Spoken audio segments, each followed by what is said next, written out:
Thank you all for joining this session that is about the deployment and demonstration and the inputs from the Connecting Europe facility. As mentioned in the introduction today in the plenary, Connecting Europe facility is one of the financial instruments that is managed by the CINEA and aims at co-financing the deployment of big infrastructure projects. The Connecting Europe facility has three sectors, has the transport, the energy, and the digital, but of course here we are talking about the transport sector, which about the two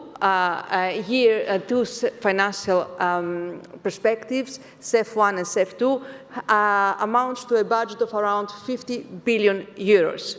So in CEF transport, we have about today, CEF1 and CEF2, about 1,666 projects and more than 5,000 beneficiaries, with a contribution that we have allocated until today around 44 billion. So indeed, this is one of the biggest projects to support the transport sector.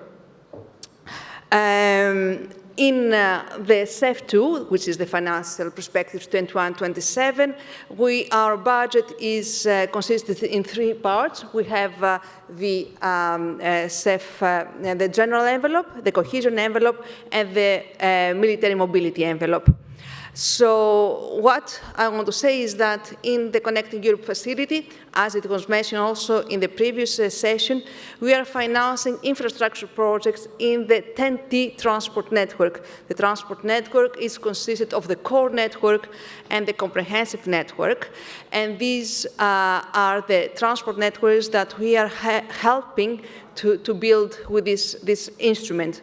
We do that by supporting the sustainable and smart, in line with the sustainable and smart mobility strategy, supporting in that way the Green Deal that was, of course, and remains one priority of the Commission. So the completion of the core network is due by 2030. With the new TEN-T regulation, there is also the extended core network that is due by 2040, and we are also having a comprehensive network that is due to be completed by 2050. I want to say that the focus of the program is to tackle the reduction of the greenhouse gas emissions, and that's why 60% of our financial envelope is to support the Union's climate targets. Of course, we have an additional component that was added to our portfolio after the war in Russia and Ukraine, which was to support the solidarity lanes, to support the people and the transport of goods and people in Ukraine. I want to focus in this presentation, as you will see also the programs that we have here today. We will only investigate two categories of the several categories that we have in CEF transport. These are the categories which is actually supporting the alternative fuels infrastructure and supporting intelligent transport systems and connected intelligent transport system. So, as I said, these are part of the portfolio of the CEF transport, but they are very important, and I think they are very relevant for the target audience of today, because you will see how the projects from research, they're actually implemented to complement the needs of our network. So we are doing all the research actually to allow the people to have chargers in the streets, in the cities, and also to be able to circulate more safely through the ITS systems that we are deploying. We have invited today in this panel 4 projects. But before presenting the project, I would first like to say that we will moderate this session to date with Mats. Mats Rosenquist, I think, is known to the majority of you. He's from the Volvo group. He is very well known in the transport community, and he will take over, of course, the discussions later if you are at the end of the presentations. The projects that we have today invited is the ISM Iberdrola. So it's really a project that has been financed by CEF 1. So it was the previous finance perspective. We have Atlant EU, which again alternative fuels, but financed by CEF 2. And then we have two projects, both from CEF 1, one addressing the Cooperative Intelligent Transport System, the CITS, which is the Indeed. And then we are going to hear about the MobiliData project that is again financed under CEF 1. We have selected those projects so that you can really demonstrate the results that those projects have achieved in order to just to present very fresh new projects, because then the results are not achieved yet.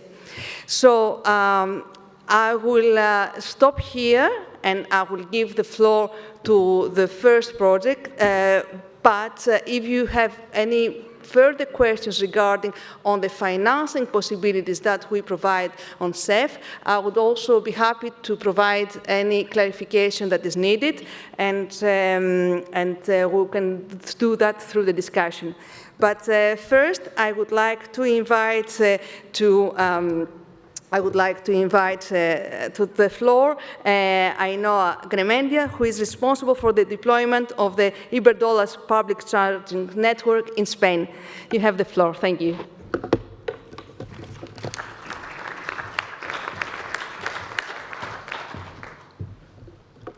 Well, as my partner Sofia has told you, we are part of the CEF 1, and first of all, I want you to focus on what was Spain in 2018, that it was when this project started. In 2018, when we submitted our proposal to get this grant, in Spain we had 800 charging points. Nowadays, we have more than 9,000 charging points. As you can see, this grant was the first of a huge increase that we've created through our deployment, but also that the country has suffered. Nowadays, we have more than the last data that we have in Spain is 34,000 charging points, but it's from end of 2023. We expect to end at about 55,000 charging points this year. So as you could see, there has been a huge increase, and this kind of projects that in Spain we've had some of them. In this case, I'm talking about Iberdrola, but there are other companies that have also have some grants from CINEA in this case, have been really, really good to create this new ecosystem that we are now transforming in with the country. Okay, as mentioned, nowadays we have 8,000 charging points. I'm just putting this slide and not one focus on CEF because they are now auditing us, so I didn't want to send some data while we are on that point, but just so you have a sense of more, now what's the Spanish environment. Now there are more than 300 users. We have more than 18,000 monthly charging stations on these charging points, and we have, well, I put a data assistance because I will mention that the after sales and all the customer success rates were part of the CEF that were really, really important. This, as mentioned, is nowadays our ecosystems, and this is what we think, thanks to CEF, we've achieved. We will need to still work on it, and we need to still deploy a lot, but this is part of the results that we've already obtained. What have we deployed with this grant? So this is what we were awarded. We were awarded 3 million grant. It was a project combined between Iberdrola and the ICO, that is the investment bank, and it was approved by the Minister of Transport in Spain. And the idea was to deploy basic, premium, and ultra-premium charging stations throughout the country. The idea was to deploy one basic station every 50 kilometers, one premium station every 100 kilometers and 1 ultra-premium station every 200 kilometers. Just so you get the sense, this was 2018, so the basic one was a 50 kilowatt, just 1 or 2 charging points. The premium and super premium was 50 kilowatt and 1 or 2 chargers of 150, and the ultra premium were the ones that were achieving 350. Nowadays, we all know that in order to travel throughout the roads, with 50, it takes a little long to achieve to our goal, and that nowadays deploying 350, 400, even 1 megawatt charging point is a reality. At this time, it was still futuristic, and because of that, that was the restriction, and we only had a little amount of this kind of stations. Nowadays, we've achieved this deployment. Nowadays, we have more than 1,150 kilowatt charging points or above, and this is a reality. So it seems that what we were focused, it was a reality, and we've gone beyond, and actually, as mentioned, the basic ones are still a little out of the box. It was not only the deployment of charging points, but also it was deploying, as mentioned, what it was thought to be good for traveling, that it was the 50 kilowatt. In this case, there were also some ACs, because at that point, as mentioned, going back to 2018, there were still some ACs on roads, and this is what we've deployed. What have we really done looking at the map? This is the map that we submitted to the CEF, and this is the map that we've been working on getting everything done. This is the capillarity. Here you can see the core and comprehensive networks. In this project, the deployment was divided. The 80% of the project needed to be deployed on core networks, and the 20% of the project needed to be deployed on comprehensive networks. Here, as you can see, Spain is kind of a tricky country, because you would see that most of it is on Madrid. We call that Spain, it's like a donut, because everyone lives even in the middle or on the surrounding, but there's nothing between that. So that's why you can see that most of the charging points are on the upper part, on Madrid, and then there are some in order to cover these routes, but there are not so much. This is because of that. Nowadays, Spain is a country, comparing to other European countries, where the rate of EV sales is really, really below the target. Nowadays, we have around 11% of the new car sales are EVs. This comparing to other countries such as Portugal, that it's also part of the project, where these sales go up to 30%.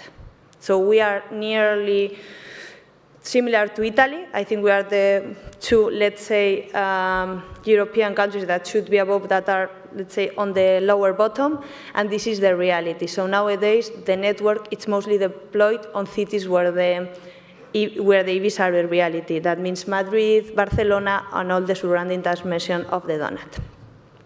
If we compare nowadays Spain with Portugal, as mentioned, in Portugal, the rate of EVs is bigger than in Spain. In Spain, we have a fleet of 500,000 EVs. Comparing this to Portugal, in Portugal, they have 250. That is more or less the half of what we currently have in Spain. But they currently have more than 18,000 charging points. That means if we need to compare, we should have more than 60, 65 charging points, just looking at charging points. What also happens, Portugal is 5 times less than Spain, and they have 18. So also looking at this, it should also go beyond that target of 60. So we are still a little behind Portugal regarding EVs and regarding charging points. You would say why this is happening. Well, there are many reasons behind that. Regarding EVs, it's mainly because of government aid, and because in Spain, well, there haven't been, we are not yet on success rates regarding EVs, but also because comparing Spain with Portugal, there are some restrictions regarding charging point installations in Spain. We have a really, really long process that I will show you. Well, these are the maps, just so you have a clear sense, these were the 50 kilowatts. This is what we have developed, the 150, and these are the ones from 350. So here you can have the sense of how we have already deployed the plan and how we have it covered. And now, if anyone wants to go on EV by Spain and Portugal throughout the summer, feel free to do it. You will be able to do. So this is the work we've done. But as mentioned, this was the main challenge we faced, that it's the installation times. Nowadays in Spain, in order to install a low-voltage charging station, it takes an average of 18 months. And to install one of medium voltage, it takes an average of between 12 to 36 months. If you can see here the graphic, you would see that there are many tasks that are performed by local authorities, and what we usually say is that in order to install a charging point, it takes us between 2 weeks to 1 month, depending if it's low voltage or medium voltage, and the rest are permits by the local government. So this has been our main challenge regarding this project. Thanks to CINEA and due to the COVID, the project that was first focused on 2020-23 scope was changed to 24 because there were some delays due to this COVID situation and all the permitting situation that I'm showing, and it was actually really helpful in order to get to the targets that they were set. But it's something that we are still facing, and this is the main reason why Spain is beyond regarding charging points. So the main challenges is this one, and as mentioned, the other main challenge that we focus is that the CEF call, it was the first one, so we deploy a network of charging points of 50 kilowatts that some of them needs to be upgraded because, as mentioned, they are now out. They are not part of the technology, so I guess that's something that we've learned, and I guess CINEA also, because we've talked with them, have learned that technology goes really, really fast in this world, and that we need to adapt, so we need to be flexible in order to adapt to it. Actually, I think Atlante is going to talk about the new CEF, that it was more focused on high-power charging. We also presented one proposal for this CEF2, focused on 150 and 350 kilowatt. And just to have the sense of how CINEA has also adapted and how these aids have adapted, I've mentioned that this CEF1 program was a 30 million grant in order to start 2,500 charging points in Spain and Portugal. And the new one is a 50 million aid in order to install 1,600 charging points. You would say, why? And it's because on this new aid, more than 1,000 of them will be above 350, and the other ones will be above 150. So, as mentioned, this is the future that we are foreseeing. This is where we need to focus, and this is where the new program should focus on developing the new AFIR network that we all need to fulfill, and especially Spain, that it's really important regarding transport because we have lots of ports and we are still behind all our European countries. And this is more or less what I would like to tell. As mentioned, it was a pilot project that I think worked really well, but we need to still work on it.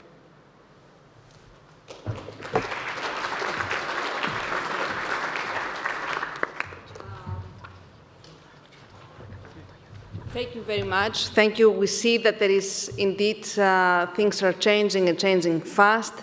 Indeed, the CEF2 program does not finance anymore 50 kilowatts. We are only focusing 150 or 350 because we all understand that this technology is not it's too old anymore. So it's a lesson learned as well also for the research community that they need that things are changing very fast. So we are adapting, we are supporting the network. Thank you. We saw that there is some challenges there with permission. Permitting is a problem. And we would also like maybe later hear your views about the Greek capacities that because in CEF indeed we only finance the infrastructure, not the grid upgrades, so maybe it's something to reflect later. And I would like to now to give the floor to the second project, which is Atlante-EU, and the presentation will be given by Francesco Causa, and, who is the head of program management, and Viviane Rousseau, who is the head of legal from a team from Atlante. So the floor is yours. Thank you very much.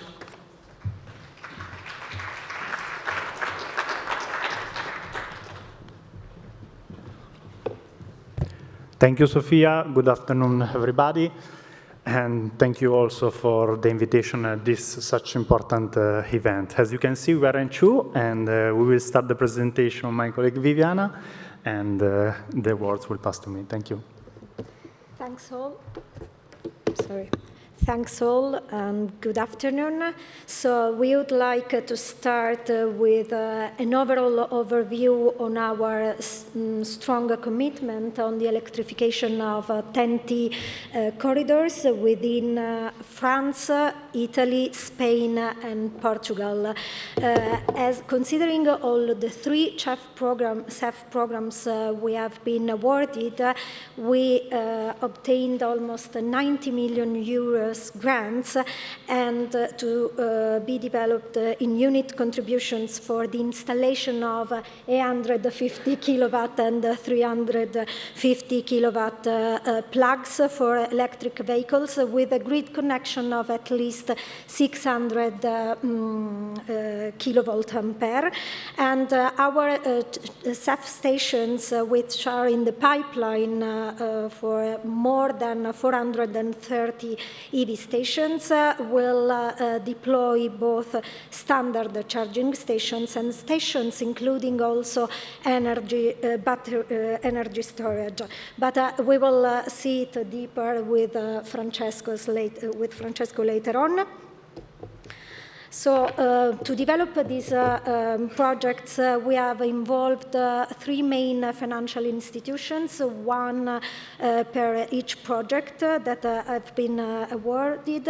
And the first one for CEF2 was Intesa Sanpaolo, whilst for the other two, we involved two major financial institutions publicly owned, such as La Caisse des Dépôts in France and Cassa Depositi e Prestiti in Italy. Our considerable commitment to the European electrification projects is also demonstrated by the grants that have been awarded.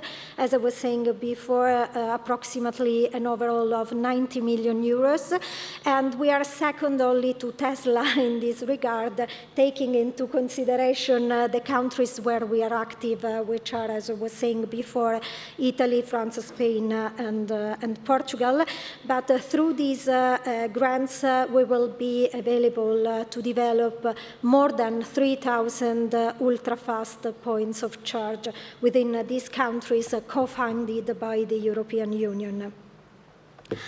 Now we would like to go deeper in detail on presenting Atlante for Europe project, and let me show you a very brief video summarizing our original proposal, as it was our very first project when the company was born less than 1 year. Let's watch the video.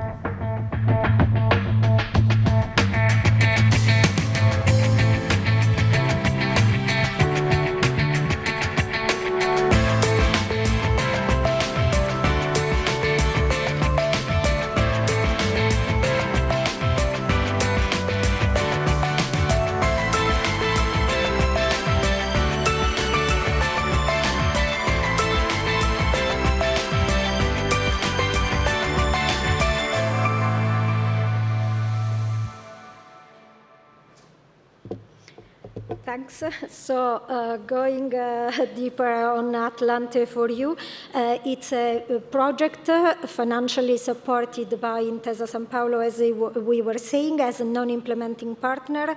They are financing 10% estimated capex, which was up to 80 million euros, whilst considering the grants, the CEF contributions of approximately 22 million euros.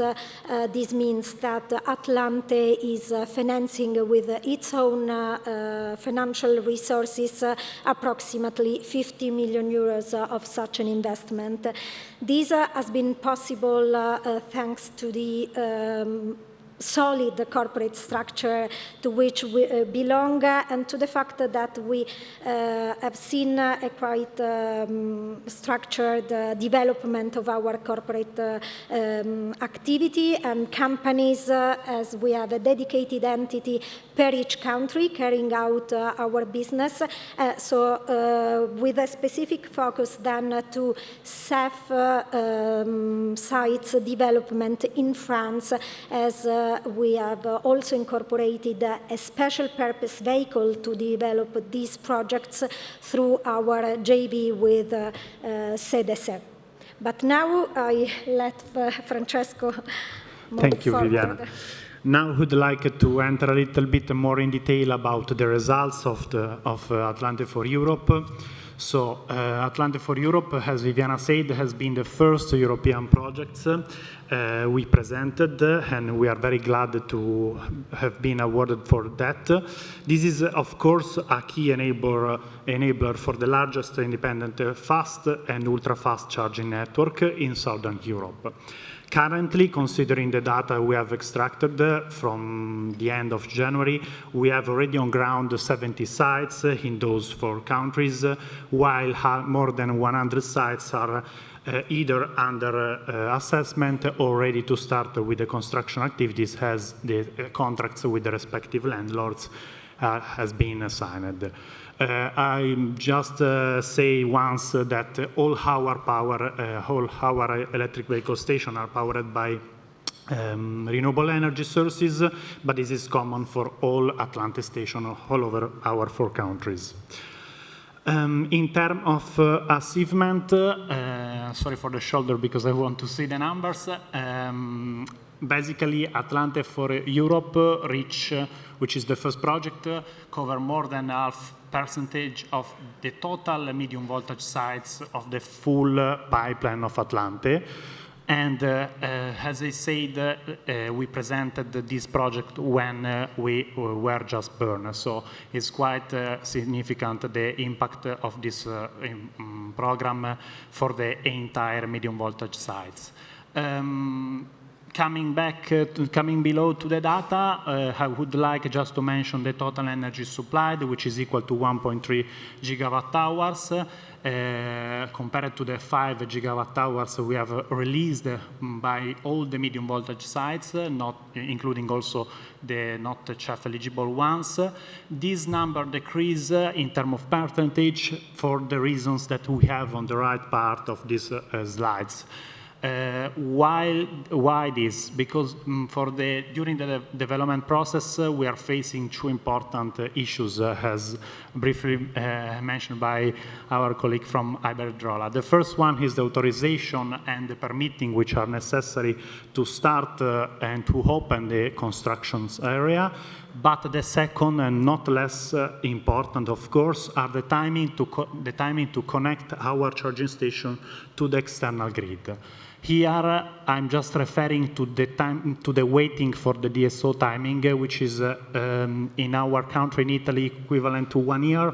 In Spain and Portugal, we are speaking about more than 1 year and a half, so very important timing. For all these reasons, we have estimated a forecast of all the construction activities that can be finalized with an extension of 6 months with the actual deadline of the project. We can, of course, maximize the grants that we can utilize, reaching almost 80% of the total grants allocated. The results are not just in terms of sites, stations that we have installed, we have put on ground, but are also in terms of technological. In Milan, we have a control room. All our stations are digitally connected to a control room.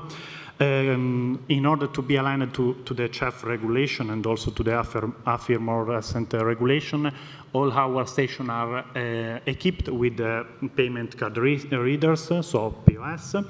We have dedicated customer support 24/7, and of course our stations are always accessible also to people with reduced mobility. This is just to emphasize some aspects which are, of course, required by the European Commission, but the core of our business, because we put always the customer in the center.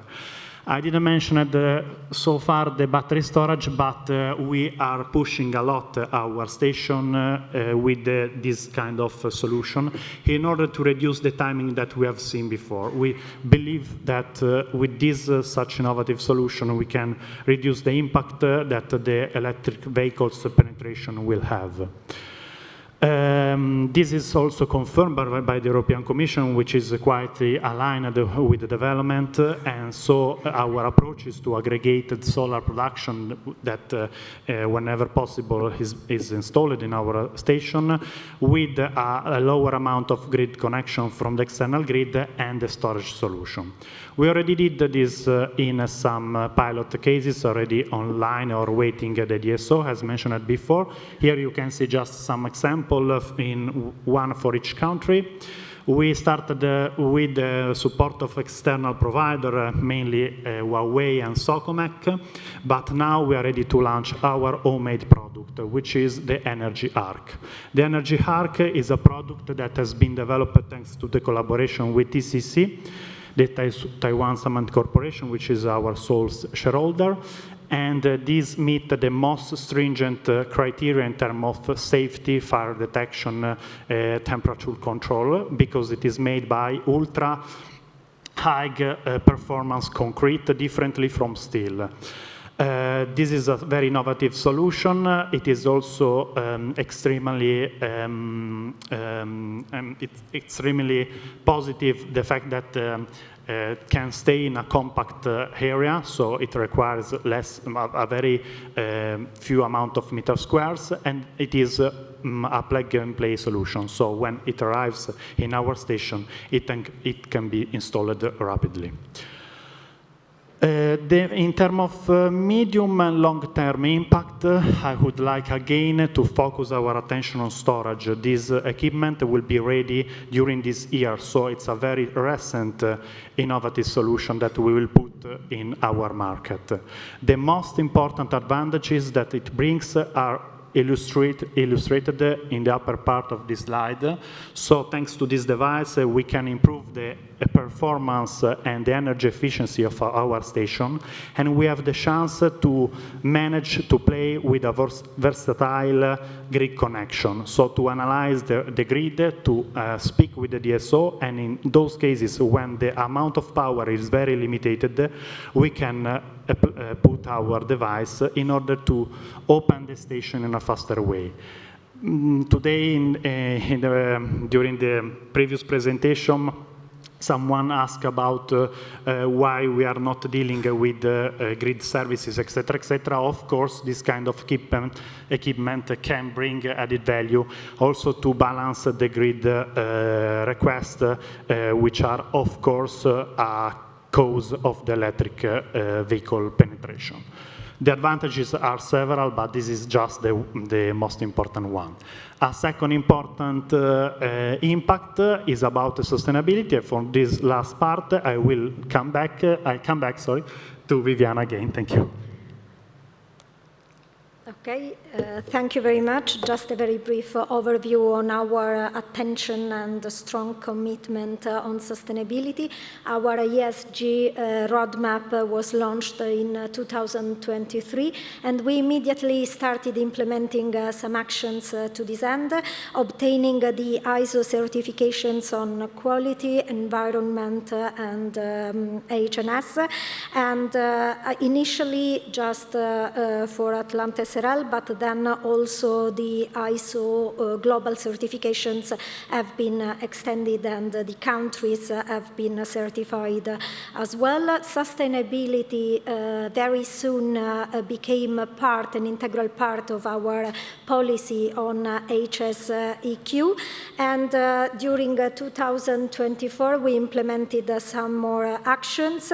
We published our first report on sustainability, and and the CO2 avoided tons counter have been published on our website.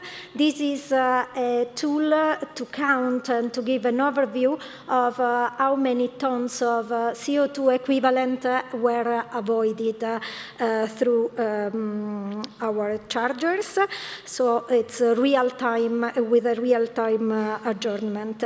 Then we became a member of GRASP infrastructure members, and we obtained the maximum scoring and the second level, second place within the peers in our sector.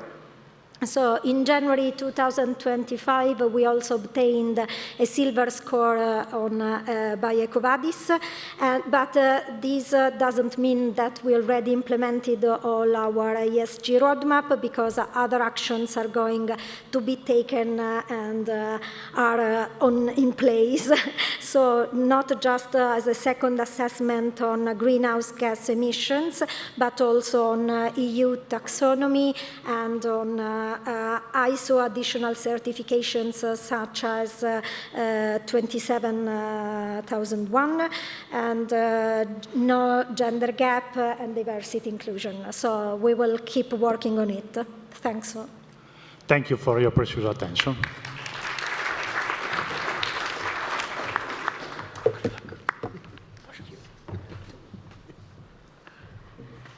Thank you very much. A project that brings into a lot of elements, innovative financing solutions, innovative solutions for the batteries, so greening, sustainability, very interesting.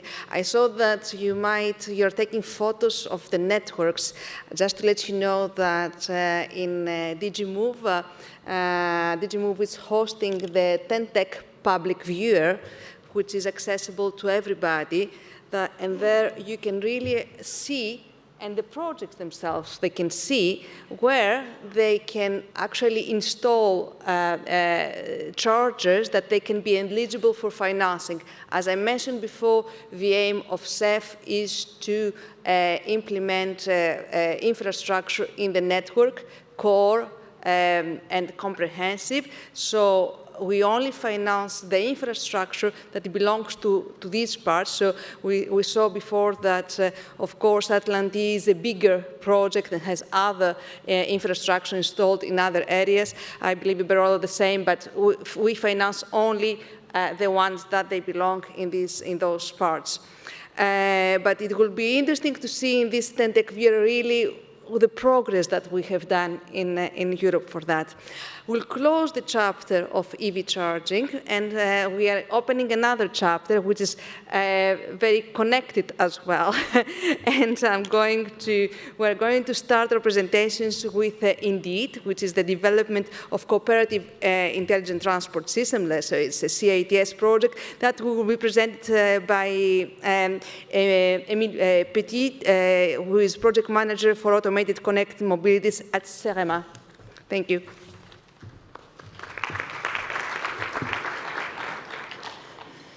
Hello, everybody. So my name is Emily Petit. I'm from CEREMA.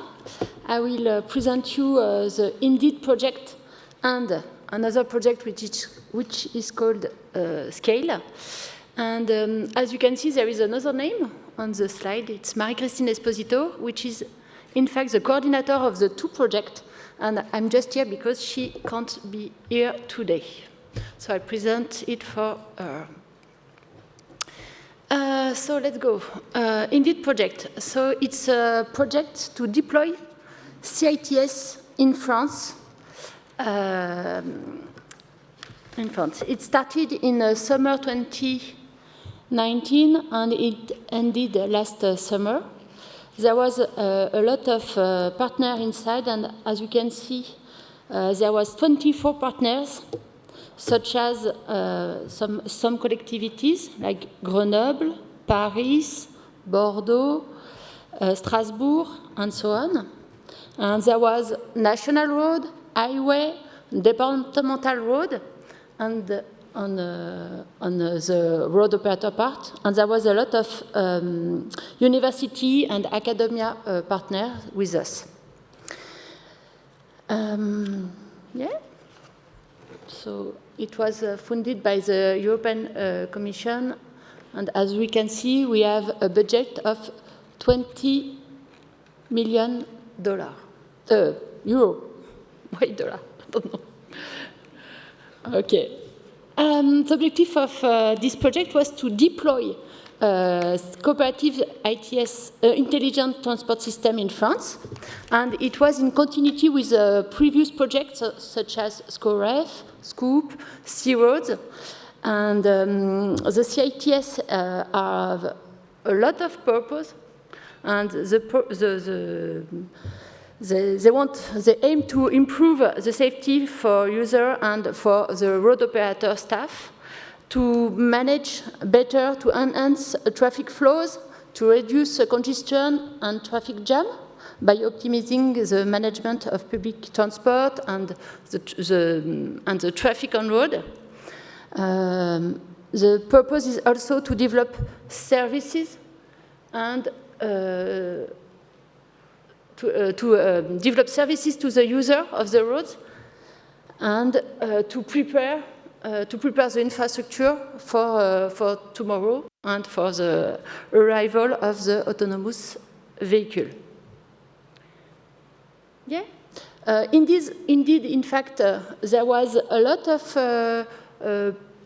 things made before Indeed the project, and Indeed was just the continuity, and we added new use cases, we added new road to the previous job made by C-Road.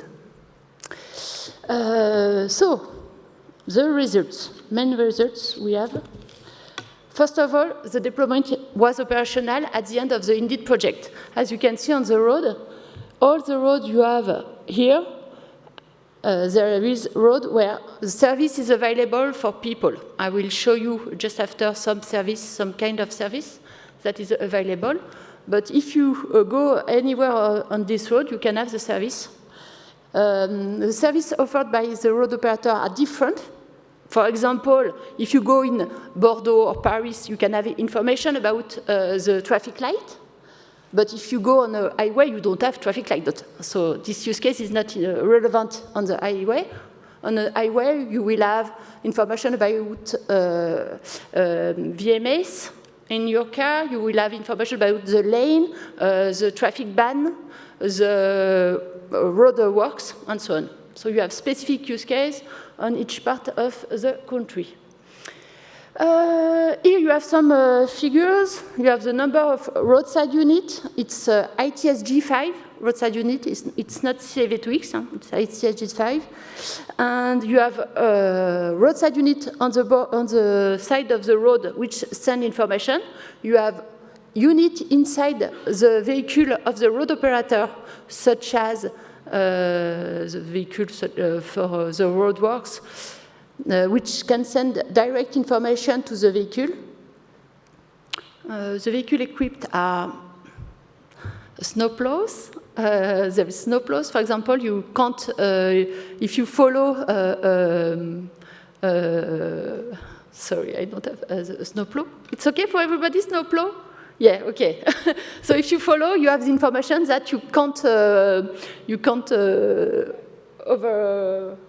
override the snowplow, and the road is salted, so you have to be careful, for example. So you have an ITS G5 architecture, and you have also a cellular architecture. So if you have a smartphone, you can have also the information in your car.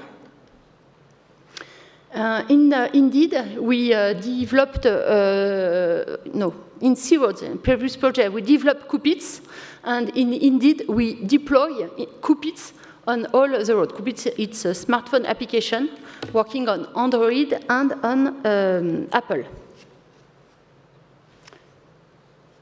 And if you want it, you can download Coopits and test it in anywhere of the road in France. Okay, so another main result is that we have a set of specification ready you have a functional description, you have a technical description.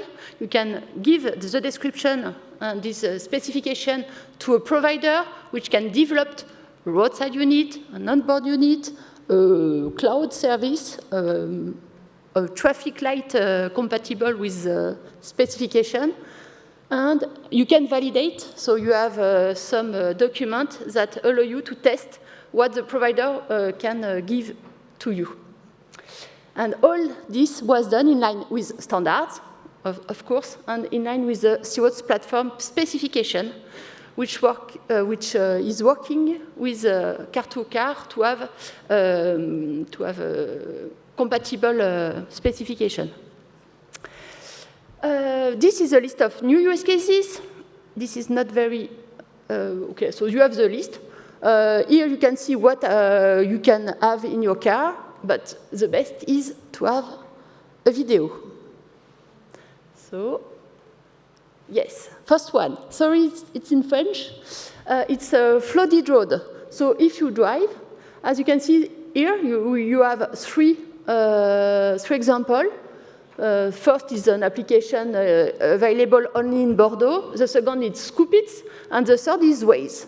So you have information, and as you can see, while you're driving, you see information coming directly from the road operator. So the road operator has set information in his TMS, and all the information goes through the architecture to your car. And this is cellular vision, but you have the same in ITSG5. On the other use cases, you have information about multimodal parking, park and ride. You go, and it gives you, you can't read it. Oh, okay, so it gives you the time if you take your car to go to somewhere, if you take your car or if you take the tramway, for example. So if you, as you can see, it's updated. If you go, you follow the tramway, so you have indirect the information. If you park and go to the tram, how long it will take, and you have the comparison with the car traffic. So this is a good one. The other one is to have information about carpooling. Carpooling parking, so carpool lane, sorry. So this is a lane, and as you can see, you are allowed to drive on the lane if you are carpooling, otherwise you can't. This is an example, but you imagine you can have the same with bus lane, with bike lane, and everything, any lane you want, you have direct information in your car. So this is services available on the road at the end of Indeed. The last one was worked during Indeed, but it's not available. It's, as you can see, the driver doesn't drive. It's an automatus vehicle, yeah. So, as you can see, you have here, in green you have,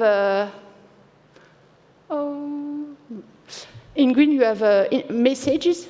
So, the vehicle has received information from the road operator. So, in green, there is the road he has to follow with the MapM message. And you can, as you can see, there is the traffic light. So directly, the vehicle is detected by connectivity. The traffic light green, the barrier opens, and so the vehicle can go.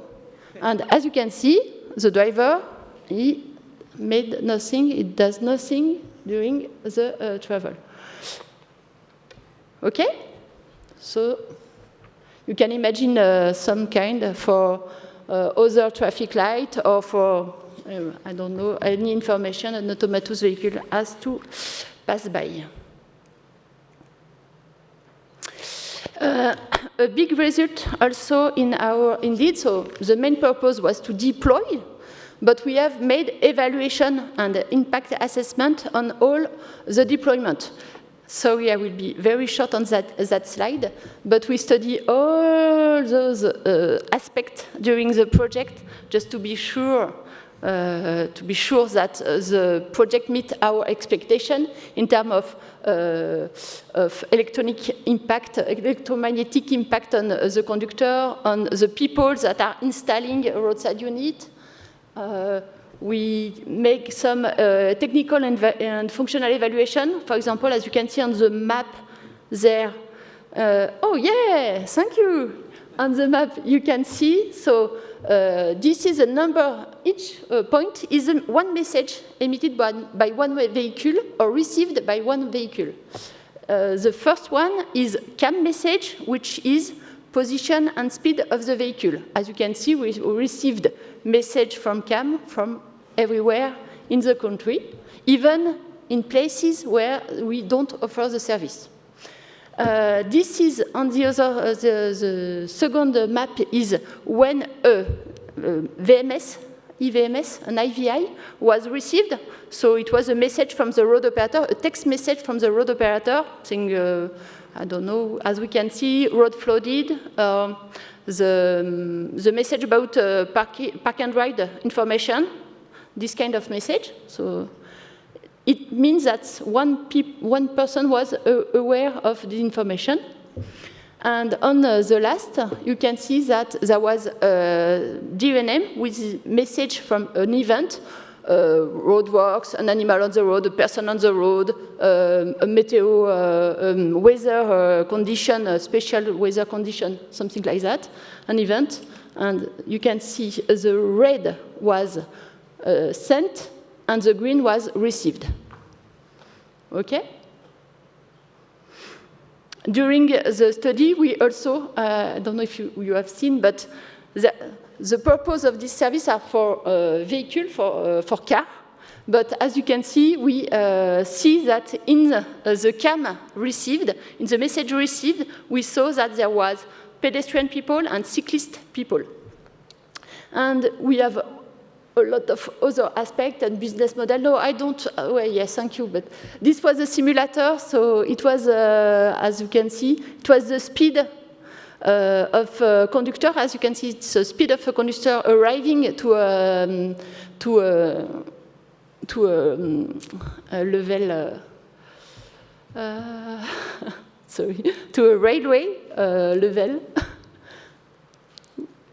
And so it's the speed. So we compare information and the behavior of the conductor with the information and without the information. And we show that indeed the information of the conductor has an impact on his speed. Yes, thank you very much. Oh, no, yeah. Okay, I will stop here, but if you have any question on these studies, I can send you. We made also legal studies and so on, so we have a lot of studies. So indeed proves that deployment is possible, but there is still some key lock. So there is three main points I want to talk about. The first one is the economic balance between the actors. And the same problem for every problem. Who can pay? Who will pay for that? For deployment of such safety services. So yeah, and there is also a discussion about the regulatory level. What is the link between CITS, ITS directive, and some other article we have in France specific? So it's a French law. Yeah. There is also, as you can, maybe you don't know, but there is a kind of war between two technologies, one from the cellular and the other from ITS G5. So it's some technical key point to tackle in the future. And there is also operational issues for the road operator, how to deploy, how to maintain such a system, and so on. Yeah. So we, the French Ministry of Transport made a new project which is called Scale, and which aim to tackle those problems and other problems. You have little information about the Scale project, and here we have the point we want to tackle for Scale.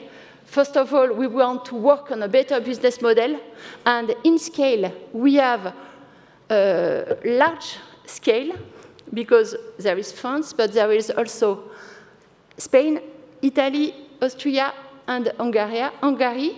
So we will work at a large scale, and we have also in our partner constructor or car maker, car manufacturer. So we will have this discussion inside some specific group to take the point.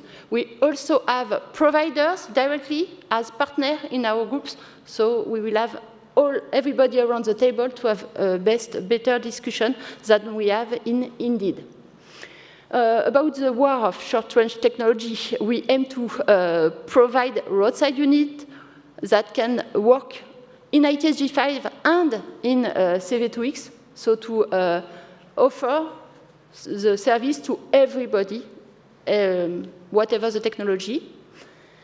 We will also work about operational issues to have a kind of certification for the material, for the software, and for the architecture inside the road operator system, and totally in collaboration with the Cirrus platform and car-to-car discussion. Yeah, sorry, is it okay? Thank you very much. And an important point of all this project is we are working together. As you can see, everybody is working, so there is a lot of people here.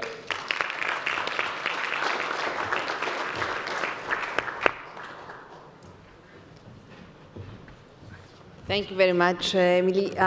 Indeed, there are many things to think about. There are many things to be done. I would add to the discussion maybe the social acceptance that was not touched at all in this discussion. So these are all these technologies accepted as well?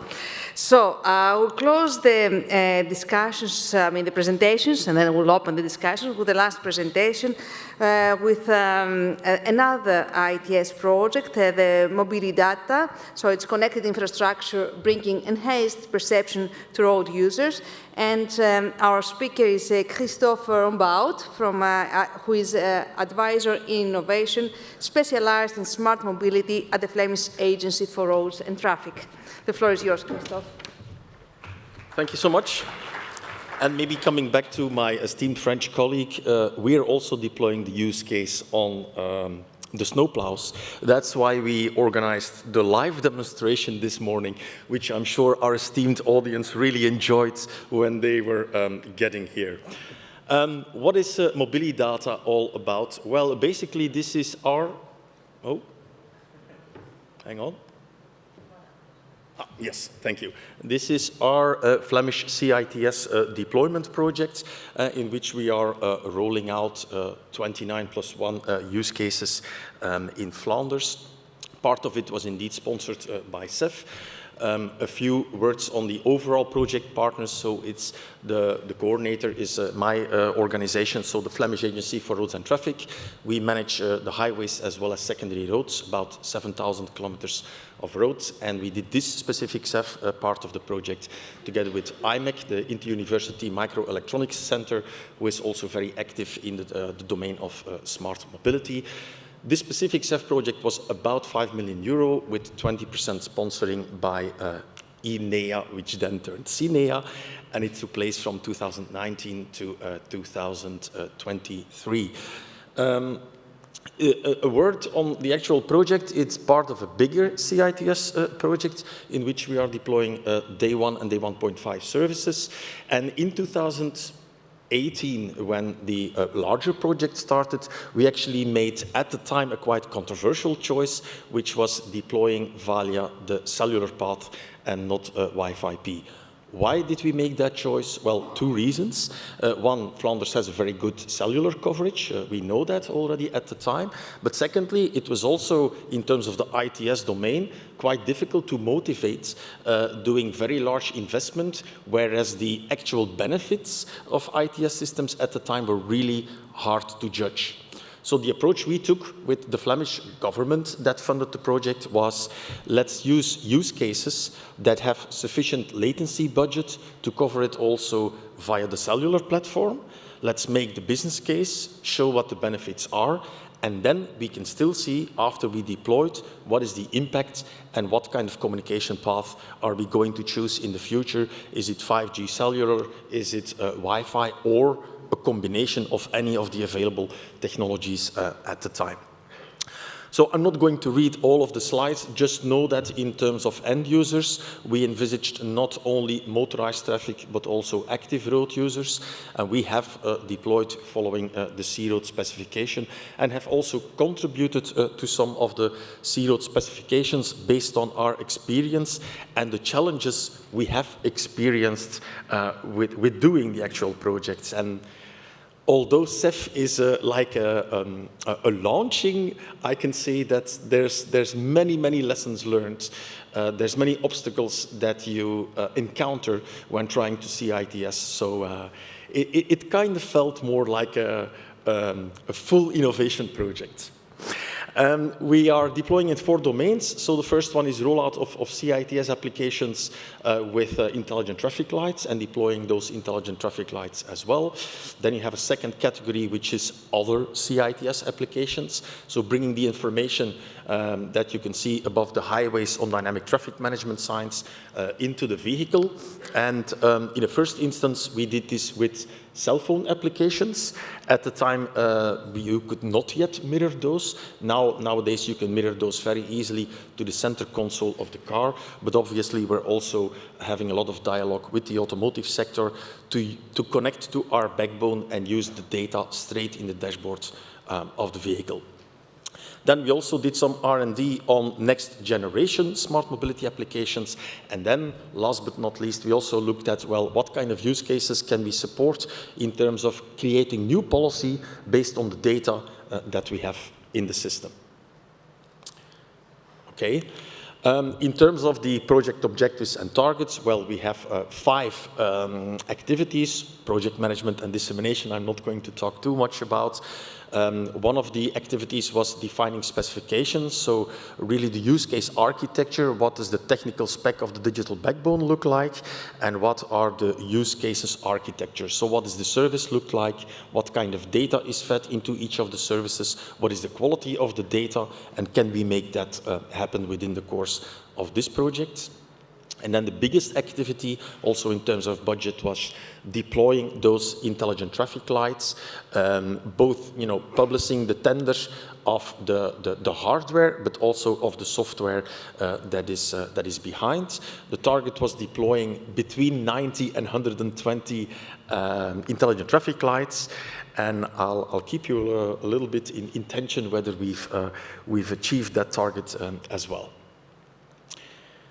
Okay, the project results. Again, this is a sketch of the backbone architecture. The area in which is really important here is those intelligent traffic lights that are connected to the MI, as we call it, the MobiliData interchange. Again, it was built at the time at the state-of-the-art, what we could find in Europe. We looked at various deployments ongoing, took state-of-the-art, and then gave a recommendation also to C-Roads in terms of making some changes as well. Then on the right-hand side, you have all the connecting parties. So it's basically an open platform. As soon as you follow some requirements in terms of cybersecurity and data privacy rules, any party can connect. We from the government side, we from the road agency side will provide public data on which new services can then be built. And those services are oriented not only, as I said, at public transport and motorized vehicles, but also active road users. In terms of results, we have deployed, indeed, we did reach the target of 91. So we just reached the target, 91 intelligent traffic lights across all of Flanders. So obviously we investigated, they have to be maximum 10 kilometers away from the TEN-T corridor to meet with the selection criteria. So that means not all intelligent or not all traffic lights were in the selection criteria, if I may say. And you can see on the map of Flanders, mostly they are clustered together. We didn't want too much individual deployments, but we really looked at stretches of roads where we can improve safety, but where we can also do services towards new customers. And as I said, I'm not sure whether there's a laser pointer here. Yes, there is, but it's not working. As you can see, the yellow graph or the orange graph below is basically showing the challenge that you have in deploying CITS, because you can see in the first years it's still quite flat, and then with lessons learned it becomes steeper and steeper, also thanks to our project officer who pushed us very hard to still make the target of 90. But again, lots of lessons to be learned in terms of really applying it to rollouts. What kind of services are we talking? This is the whole domain of what we're doing with CITS deployment in Flanders. So 5 categories: traffic legislation and advice, personal support and risk reduction, which is a lot of warnings towards human drivers. Then the intelligent traffic light controllers, which is the actual CEF domain. These services are really now deployed on all of those deployed intelligent traffic lights. Then there's navigation and parking management, and then the policy support use cases. So it's only the intelligent traffic light controller use cases that were in scope for this project. I don't show all the lessons learned here, but what are the main challenges that we experienced is certainly the technology. What I want to say here is that, yes, it's software deployment, but it's not a one-time deployment. In our experience, you really need to adjust the software for each individual intersection. It takes a lot of time, it takes a lot of effort. You get better with doing it, obviously. This is what the curve shows. But the second point is then product related. Although we had this project inspired by C-Roads and the project at the time that happened in the Netherlands, Talking Traffic, you could think an intelligent traffic light controller is already there. Just apply it to Flanders. That's easy.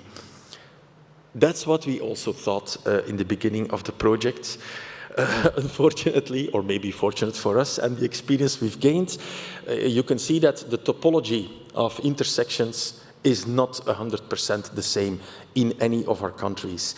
So we did encounter a lot of not issues, we only have challenges with the software that needed to be adjusted specifically to our Flemish context. That really took a lot more time than we originally envisaged, hence also not reaching 120 deployments, but only 91 of the 250 that we're planning for the entire MobiliData project. Referring to the French colleague as well, we have also indeed experienced a lot of organizational and operational challenges. You really need change management to make this happen. It's not only about technology. I would even say that the technology part is the easy part, but you're working with people. That means deploying intelligent traffic lights. Well, we have always made a traffic plan, a V plan, to regulate the traffic. All of a sudden we have a new technology, and the V plan that used to be made is now plan B. So we have 10 people in our office that start to ask questions, will we still have a job in 10 years' time? Because we can see this is also evolving. That's where your change management comes in. You need to describe some part of your job is changing, but there's new challenges, there's new jobs that are coming your way, and it requires a lot of flexibility from the people to change what they are doing today in their day-to-day business. And that's, I think, maybe one of the most important elements that I would like to bring forward when working with people with new technology. Jobs are changing, and that requires sufficient attention as well. The last bullet point here is regional and international scale is needed.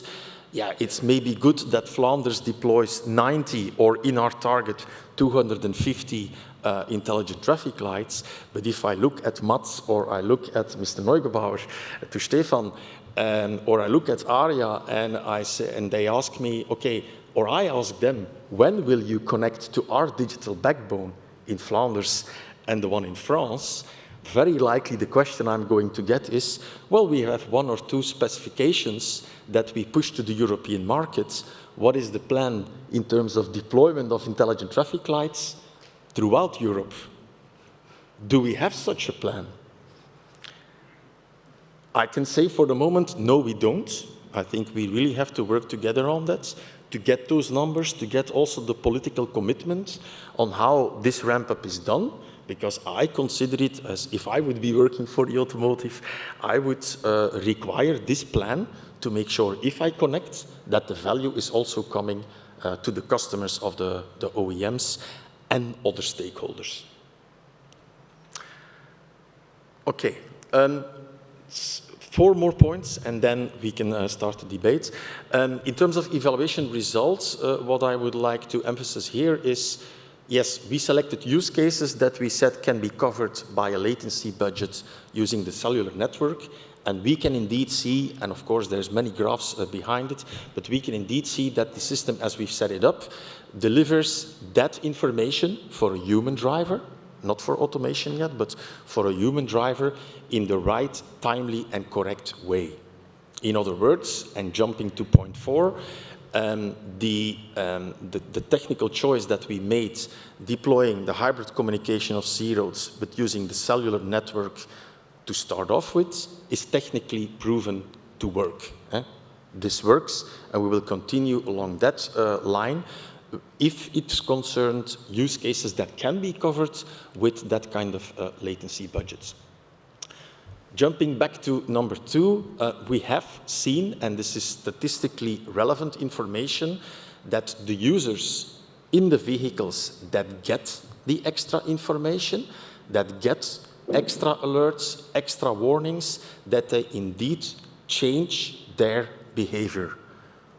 That's what you're looking for in terms of traffic safety. Does it have an impact? And yes, we have seen it has an impact. We can report that users decrease their speed, even if it's only a couple of kilometers per hour. If you're doing an emergency braking maneuver, a couple of kilometers per hour is a difference of 1 to 2 meters. And that's the difference between lethal accident, heavy accident, light accident. So we do consider that's really important information. The bigger project is still under evaluation, but by mid of this year, we will have a report that we can share with the research community, with the C-Roads community as well, and any colleague that is interested. And the last but not least point is that we have seen that connected road users indeed lose less time when they're standing in front of a traffic light. So they are automatically detected by the map that is part of the digital traffic light. And you can indeed, as an end user, see that the intelligent traffic lights and the software behind tries to find a personalized solution for you, opening up traffic. So it will have an impact on traffic efficiency. I can even say that the numbers were so promising that we said we have to do a second study to reconfirm them, because we were skeptic ourselves on how good the results are. So we're doing this now, and middle of the year we can disseminate those results as well. That's our experience from Flanders. Thank you.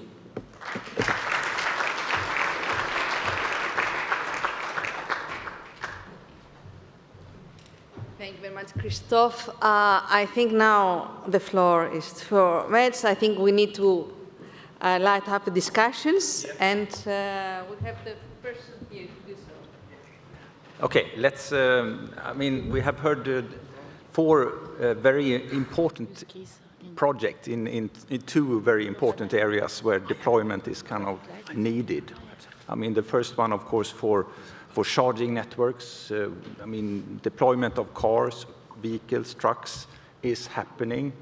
We are kind of depending on the charging infrastructure. So I think this is very, very promising to see that there are so much effort coming into this area. And then also, since we are also asked to see how this relates to the strategic research innovation agendas, it's 3 years. And I think we have identified the charging network as one of the key areas in our 3 years.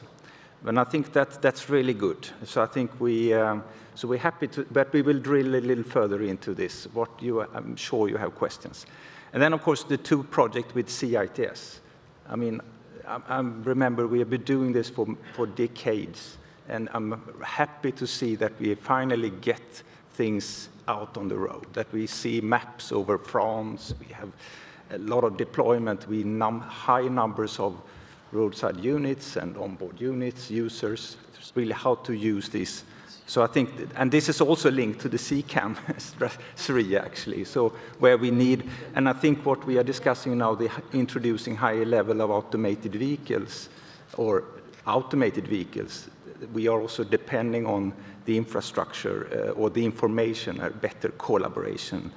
So I think, so I'm looking forward to the discussions here, to see what you, maybe we start off to see where, do we have anyone who can kick this off?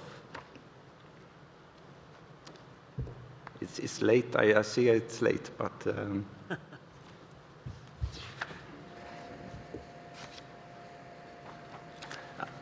I think then I can start. There is one, okay. Oh.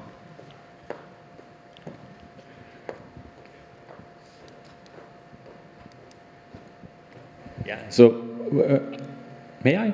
Okay. Wolfgang Dettmann, Infineon. To the first presentation, so tremendous numbers, tremendous achievements, progress. You did not share any business case behind that you say, okay, the installation was 80 million, but we have now a run rate of 6 million per year or whatever. Do you have an analysis about that?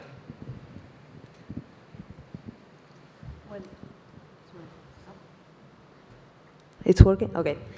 Well, in this case, we haven't shown because we don't want to, but just to mention, as I mentioned, Spain is beyond other European countries.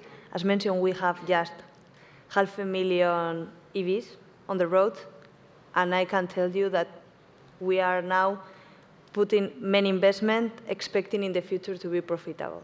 Nowadays, they are not profitable. So my business case won't be the one you are expecting. Nowadays, it's on red numbers. I won't tell you the data, but it's not profitable. We expect it to boost. There was,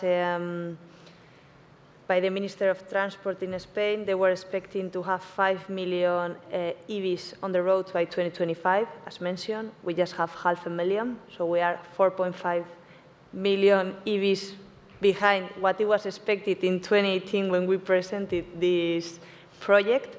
So nowadays, we in Spain, in this case I work for Iberdrola, we are one of the biggest utilities in the country.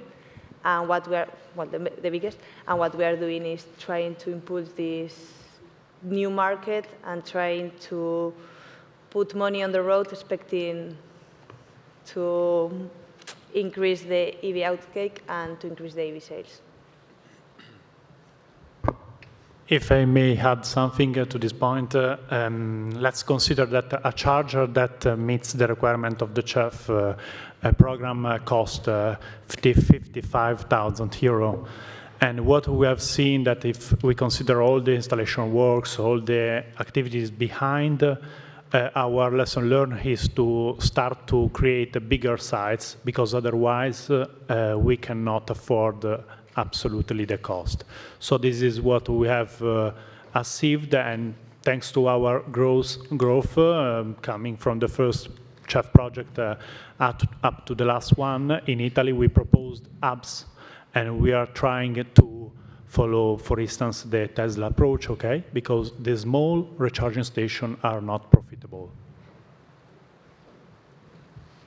Hi, if I can, one more question still to you, Guido Sacchetto, European Commission, DG Research Innovation. As you said, of course, I mean, now it's time to start and you will be in the best position for the future, of course, scaling up. I was thinking, and that's a question, are you planning also heavy-duty vehicle deployment in the future? This is just the first question. And then maybe a second question that I'm really curious, because we were talking about the permitting and the time needed. When you do the update, so changing for a higher charger, so from 20, I don't know if you have a 22 or 50, you go up to 150. Would that be easier to get the permits or maybe reduce timing, or is it more complicated in your experience? Thank you. If you want to start. Please, please. Lady first. No, it's fine, it's fine. Okay, for the first question that you were mentioning about 22, well, the last question about 22 kilowatt, it makes sense, especially in Spain. In Spain, we currently have a law that every parking lot that has more than 40 parking spaces need to install charging points. So we've created big charging point base with a lot of 22 kilowatt. We've seen that they are not so profitable. The ones, at least from DC 50 kilowatts, are more profitable because people use them more because they give them an advantage comparing to the ones at home. But the main trigger or the main problem in Spain is the power. The thing is that in Spain there's not much power, so in order to upgrade those 22 to 50 kilowatt DC, we need more power. So nowadays I would say that in Spain we are kind of balancing the power and seeing till which end we can get. About about how we do the upgrade in Spain. In Spain, it depends on the areas, but the low voltage, it can vary from 100 kilowatt, 150 to up to 200, depending on the area where you are staying. In Portugal, it usually goes to 200, so it's better. It's more prepared than in Spain. And the thing is that if you go beyond this point to what is medium voltage, you increase a lot by, I would say, 300,000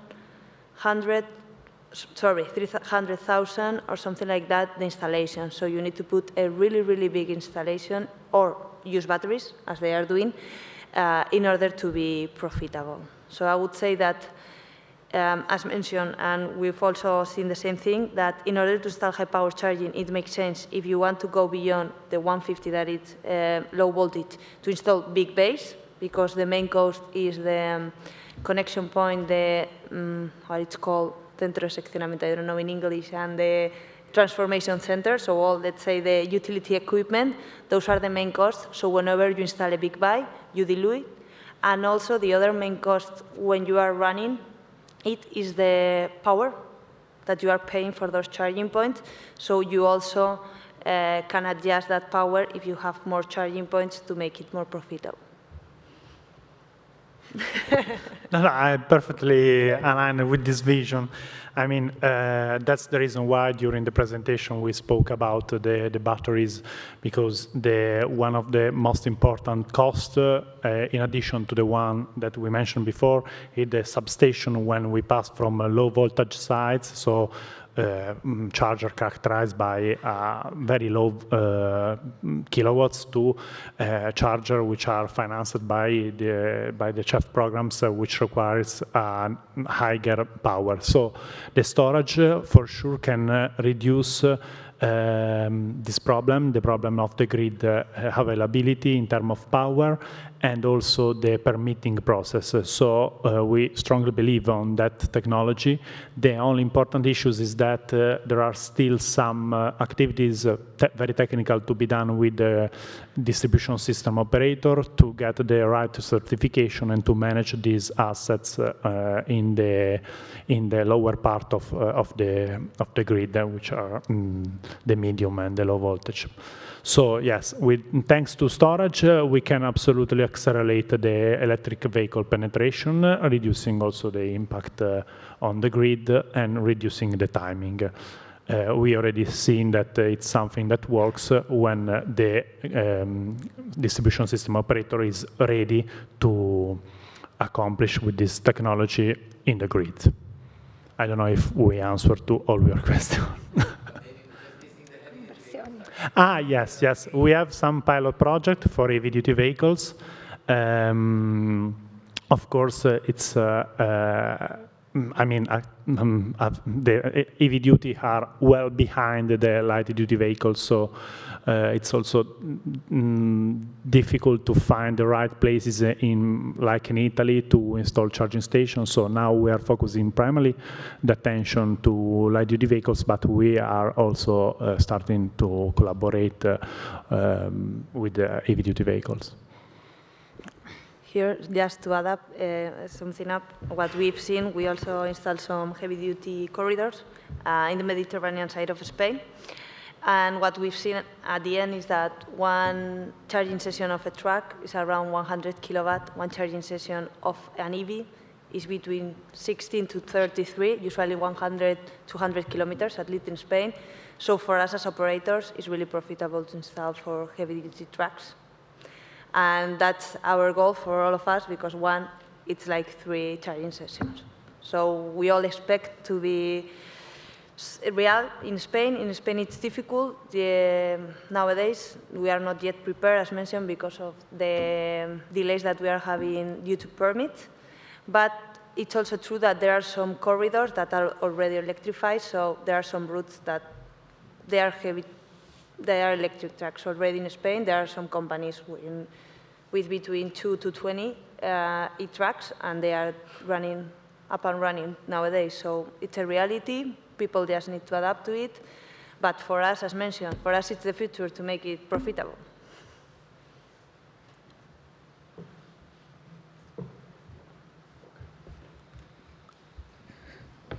Horst Plügel from AVL.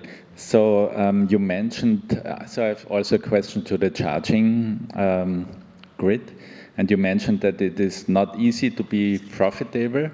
On the other hand side, I just also see the other side. I recently spoke with a taxi driver who has to pay now 55 cents for a kilowatt hour, which is extremely expensive actually for him, because especially in winter he pays 50 euro, he explained, and can drive 250 kilometers, which is double the price than a diesel.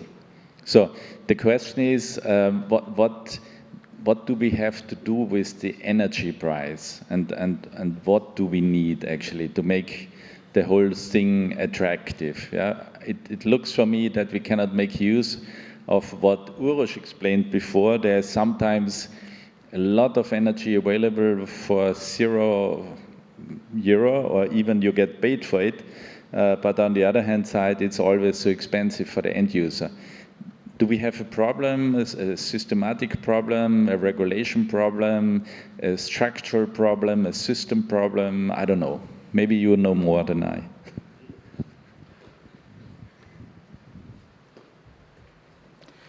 Okay, well, in this case, I would say that mainly, as mentioned, in Spain nowadays, just so you have the data, the charging points are used only 6% of the whole day. That means less than 2 hours.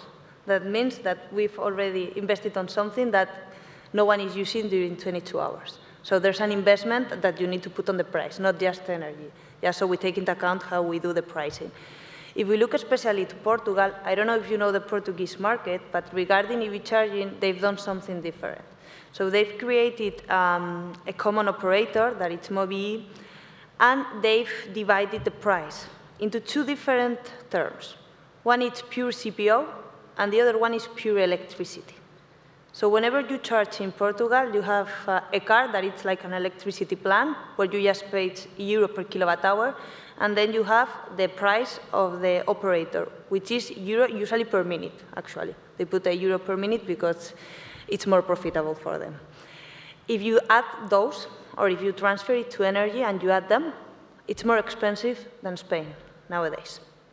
So what that shows us? That nowadays the problem is not just the electricity, but also that investment that you are doing, and that you need to put also on the pricing. Especially when you do high charging base, as they are doing, you have a huge investment. We are talking about a charging station of around €1 million. So you need to put that on the price too, and that's usually what the consumer don't think about when they think about the price.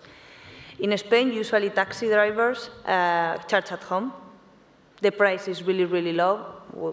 In this case, we as a utility, we have a price of 0.50 cents at night. You can charge up to the whole battery at 0.50, at 0.50 cents, 0.50 euros per 100 kilometers, which means it's really, really cheap for them, and that's how they are charging. So nowadays in Spain, the people or the taxi drivers that are using it mainly put the charger at home, and that's how they get the business case. In the future, if we increase the usage, probably all the operators, we will lower down the price, and it would be more profitable for everyone. So that's actually what we need. We need more drivers. Actually, there was a discussion a week ago in the CEF headquarters that actually the theme was we need more drivers, and that's what we need in Spain. We need more drivers to make everything profitable and to make people buy EVs because they see them on the streets, because they test them, etc. Another solution to reduce the cost is the alternative payment solution, like the POS, because when we have the EMSP chain, we have a lot of factors, a lot of additional fees. So enabling the direct payment to the CPO, so like us, can of course be a way. Unfortunately, we have also to consider the cost of the energy, which is still very high.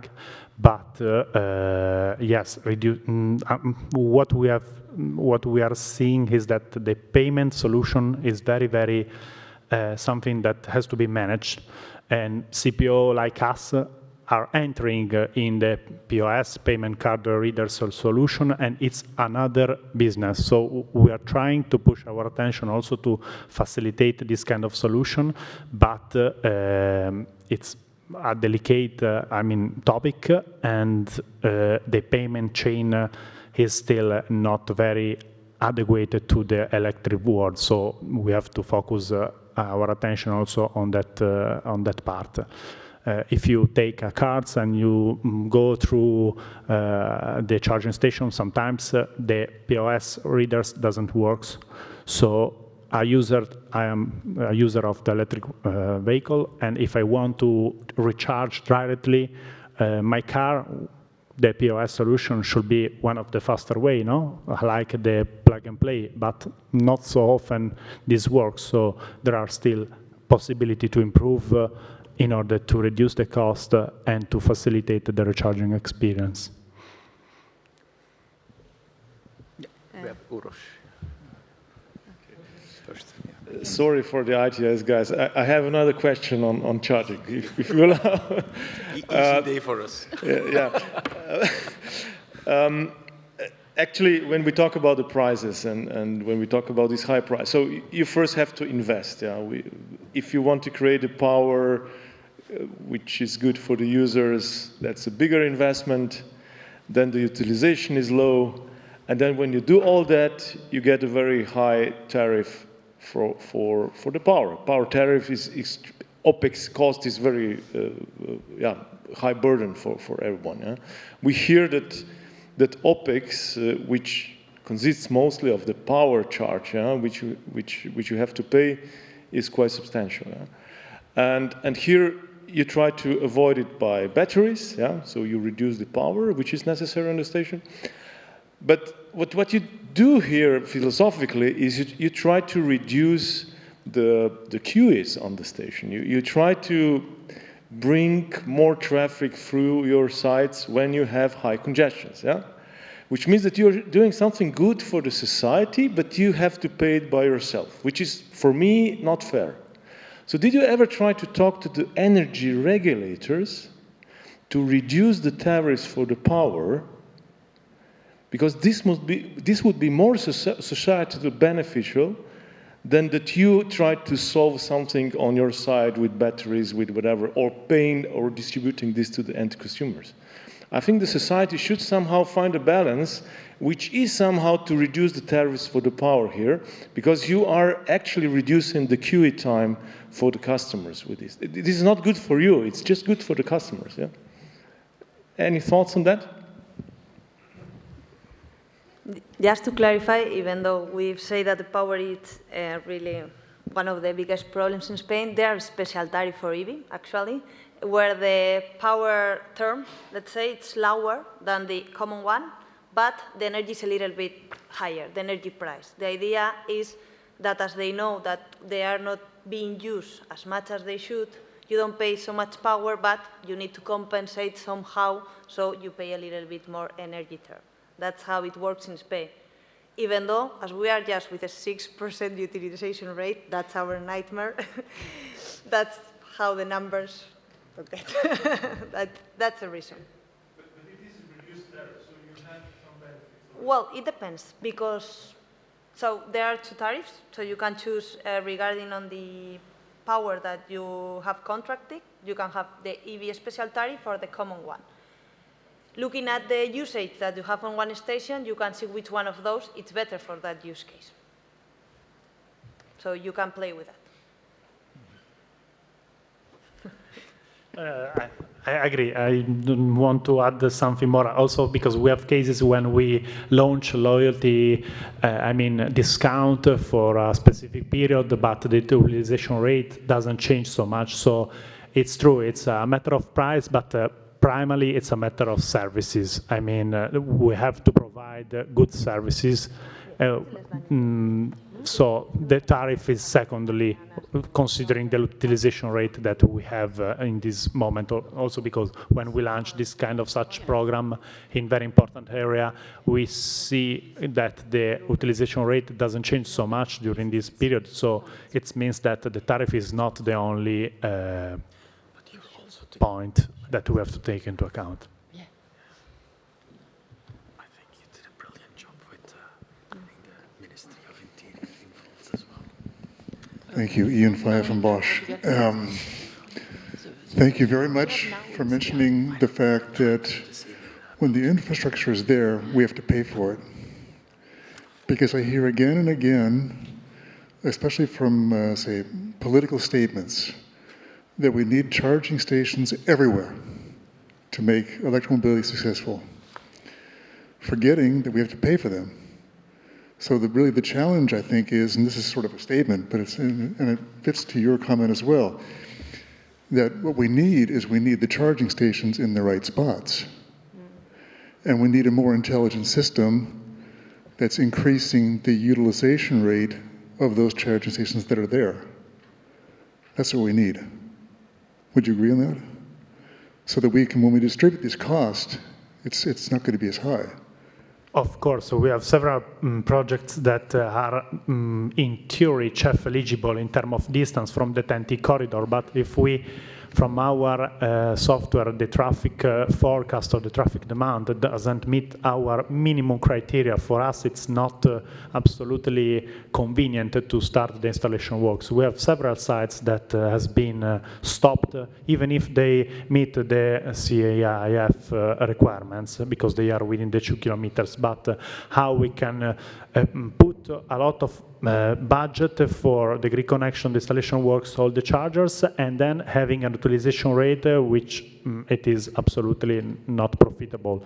So yes, unfortunately we are in that position where our business developer colleagues find sites, but they have been stopped because or the permitting process is there is a lot of noise, is very, very long, or the traffic demand, the other parameter are not sufficient to have a right score and to proceed with investment. Totally agree. As I've mentioned, Spain is a donut, so we just will invest on the donut, not on the middle, just for travels, but that's mainly our idea. So nowadays, we are mainly focused on big cities where the EV sales are big, and the others, so we as a Spanish utility, we need also to invest because people have EVs, and we need also to increase the EV uptake in Spain, but mainly we develop network where we see there are needs.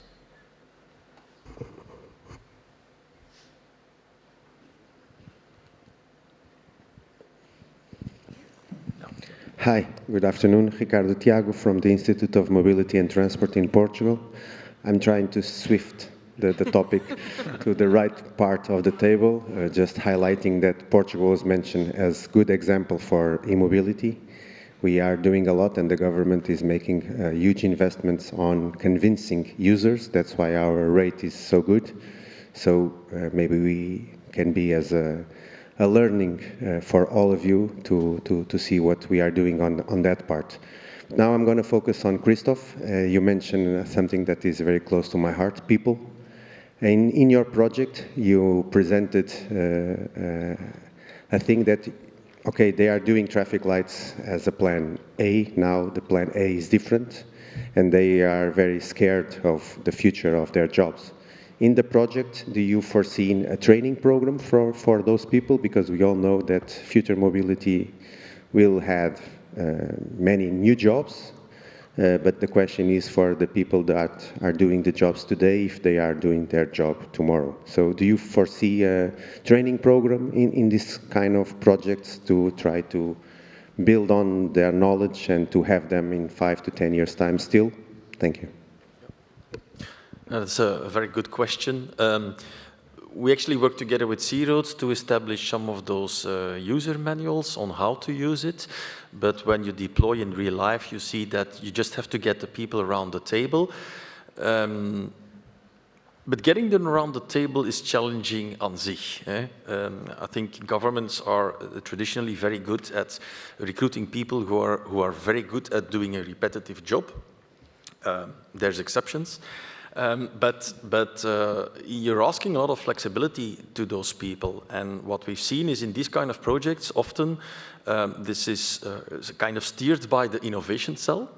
And it's hard to get them on board because they would say, this is innovation, over to your team. And then saying, well, you know, if we now deploy 30 intelligent traffic lights, is that still innovation? Let's get you on board as well. It is still innovation, but we are, let's say, only the last couple of months getting those people involved with doing the actual tasks. And one of the big challenges is that if you look at these kind of projects, we still use a lot of external consultants because a lot of the knowledge, the technical knowledge, is just not in our organization. And as long, you could say, as long as they are there, they don't need to move anyway. So it's trying to find that balance, reassuring them that, you know, these are all the new tasks that you need. These are the skills that we need to develop. The skills are often much more ICT driven than in the past. So it does require training, redevelopment, sometimes also recruiting new profiles. And finding that balance can be quite challenging. Not sure, Emily, whether you want to... Oh, yeah, the same. And in Scale, we aim to work with the C-Roads platform on training for end user and for the operator, which who will install roadside unit, who will manipulating the installations, architecture, and so on. So we will work together on absolutely. That point. Yeah. But maybe it's a good point because I do want to emphasize as well that in the new C-Roads Extended that is going to start, that there's much more focus on communication. And with communication, we really mean taking the next step from not just technology, but this is how it works in understandable terms. I have a very technical background, but even for me, I can say it's really challenging to keep track of all the technical developments, all the finesses in the entire domain. So I'm sure for them it will be as well. And I think C-Roads has an important function to play to develop the right tools to get those people on board and to keep them on board as well. Yeah. Thank you.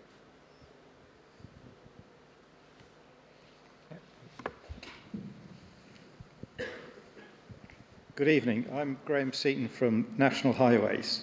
I've got another question about the intelligent traffic signals.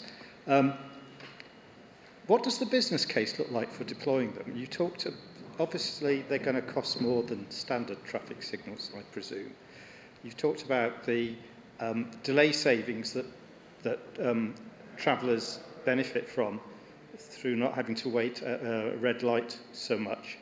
How does that stack up in terms of costs and benefits? Have you got any information around that? Do those delay savings pay for the installation of the intelligent traffic lights? And a second question, a kind of follow-on question, you talked about the fragmented, the different ways that traffic signal technology is deployed across Europe. How much of a barrier do you see that to large-scale deployment of intelligent traffic signals? Okay. Well, so the first one, what is the business case for intelligent traffic lights? It's a really good question. We've been doing progressively more analysis, because if you scale up your intelligent traffic lights, your OPEX cost to supply with the REAS ITS app also becomes larger, and it's a repetitive cost, and it's a new repetitive cost as well. Whereas, prioritizing public transport is something we have been doing historically, but we need hardware. We need inductive loops, or you need short-distance radio signals, which are technically not always very performant, especially when the ether is full. We have seen that CITS is more accessible in terms of technology, that we are also tapping into new customers as a road agency, and to be very specific, all the emergency services. So we are speaking with emergency services because we now have the technical means which make it much more easier than before without actual hardware, it's all software, to give them priority at intelligent traffic lights when they're going firefighting, when they're with an ambulance going to get a victim and getting much quicker back into the hospital. So emergency services is a new possibility, and we are doing some tests in Ghent the last couple of months. With CITS priority at traffic lights and without, it's really a big difference.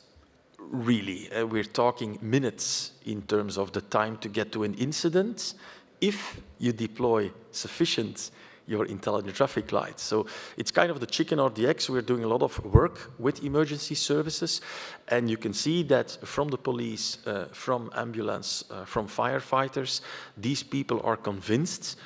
That doesn't mean that there's a hard business case, but they are convinced from the perspective, I'm the one risking my life when I drive through a red traffic light, because there are incidents, there are accidents when this is happening. And when you just give them CITS priority at one traffic light and all the next ones on the route towards the incident, that is for us one of the most important use cases. Getting the numbers for that and getting the funding, that's something else where it's very easy to get into, how do they call it, paralysis by analysis state. So for me, the question is, should we not just do this because the tech is there and because the societal benefit is there? I'm still convinced we need some numbers, but it's very easy to get lost in the numbers as well. Mm-hmm. You want to? No. Yeah? And the second one was? The second one was around the different ways that traffic signal technology is deployed across Europe, and how much of a barrier that is to scaling up the interoperability question, I suppose. Yeah, I think it's a hurdle to take when you want to get large customers, specifically OEMs, to get involved.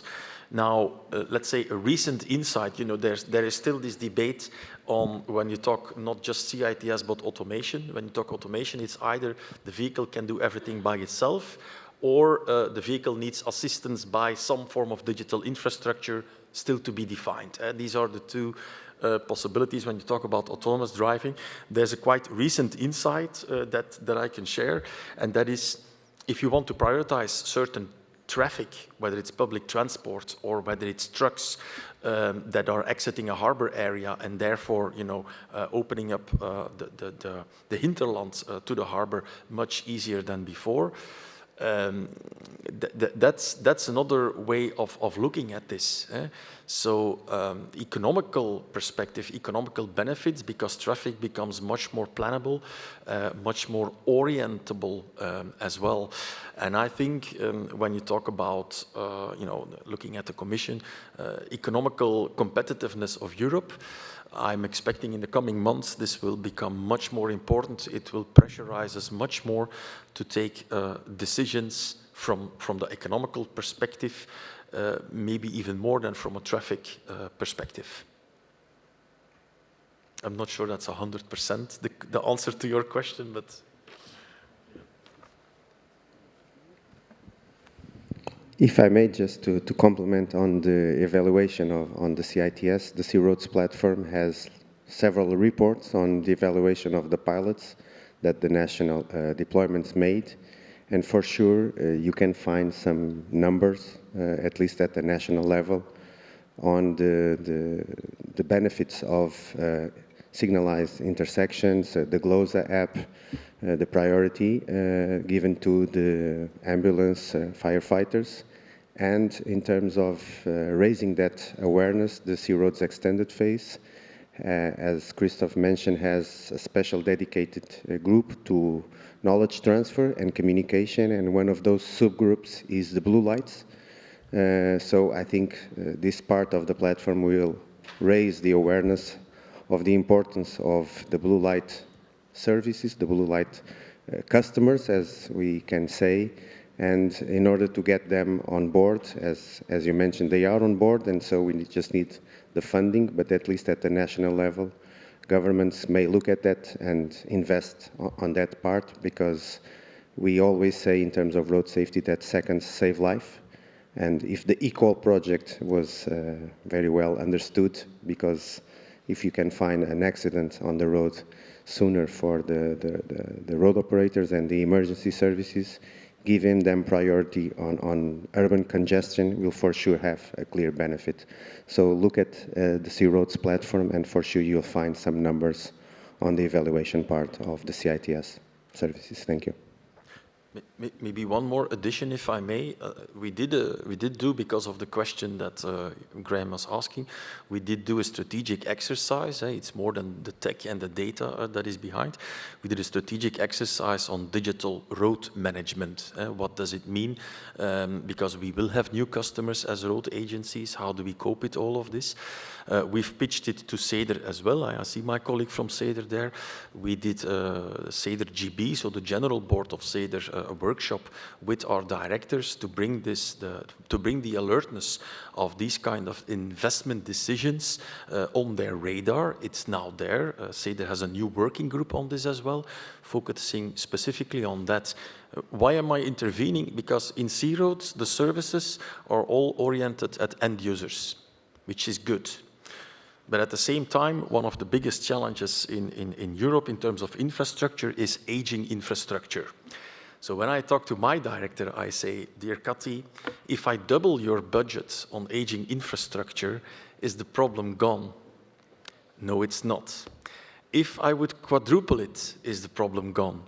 No, it's not. Aging infrastructure is a massive issue in Europe, requiring a lot of investments. And I think the new way of looking at CITS is also, how can CITS help when you have to rebuild all those roads and bridges? We will have so much nuisance. So with what we have developed today, how can we reduce the nuisance and get roadworks done much quicker than before? Because we can now organize all the logistics and prioritize traffic specifically on the logistics of roadworks, making sure that they are more efficiently done. It's kind of a spin-off of what we're doing towards end users, but oriented at a specific audience. And that's, I think, maybe an important element to also get the required investment from road agencies done as well. Okay. Thank you very much for a lot of questions, and I think that it's time to begin to wrap up this, even if we don't want to drag out until 8:45. But I think we have really touched upon quite important topics here, and very important, I would say. And the most important of all, I think, we have CEF projects here presenting deployment activities. And I'm coming from the research innovation sector, and we suddenly, sometimes we are not really aligned. We are working in maybe different silos. I think it's very good that we break these silos and work together. We need to, from the research innovation community, we need to understand where are the issues, where are the challenges.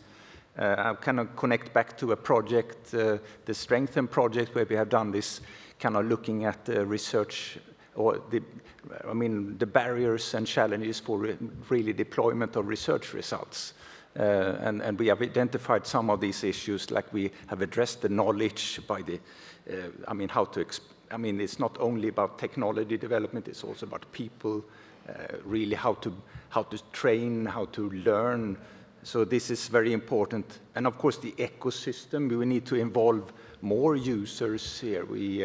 There are also potential to work together for charging infrastructure and the CITS. There might be good links here, maybe opportunities for new type of projects.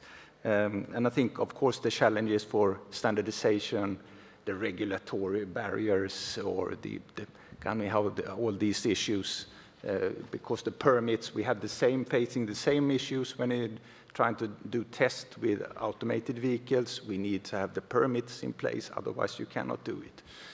And so you need to have and the charging infrastructure are ahead. Maybe we can learn how can we work with this. And how can we speed up the process?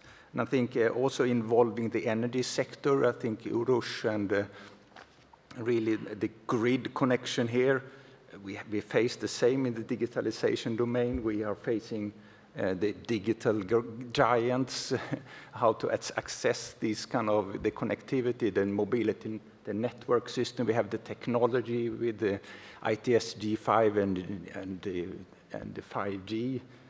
War, as it was mentioned here, I think that's also a challenge. And of course, the relation to the physical infrastructure, where we actually see you need to have a space for charging infrastructure. You need to connect it to the physical traffic lights. There is a lot of things that happen, and they also have this. You have the legacy you're building up, and suddenly you have more and more vehicles, and you need to take care of that. And finally, of course, we are here because we are getting funding from the European Commission.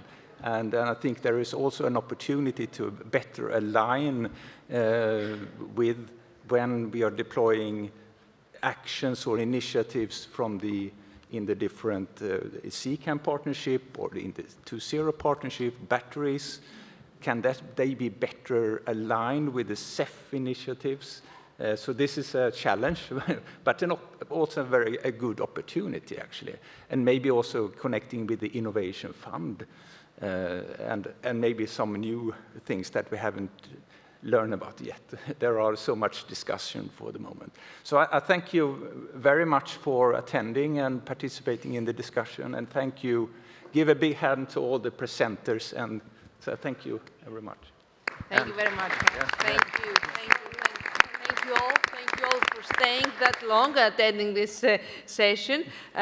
Just for information for those interested, the AFIF call is open in CEF, just if you have any interest of that. So the next cutoff day is in June 25, and then the last one is going to be the December 25.